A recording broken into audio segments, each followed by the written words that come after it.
The Chinese government has released footages that appears to show military vehicles driving towards the Hong Kong border. The short clip shows a series of roughly 2 dozen green armored fighting vehicles entering a service area in a row and riding down a highway purportedly towards Shenzhen, the mainland of city bordering the territory of Hong Kong and China. The state-run People's Daily and Global Times did not comment on the purpose of the vehicles, but noted that the People's Armed Police are in charge of handling riots, turmoil, seriously violent and criminal activities, terrorist attacks and other society security incidents.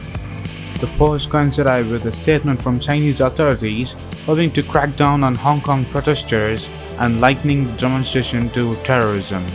While the Hong Kong people's protest against the new laws against Chinese influentials into the Hong Kong,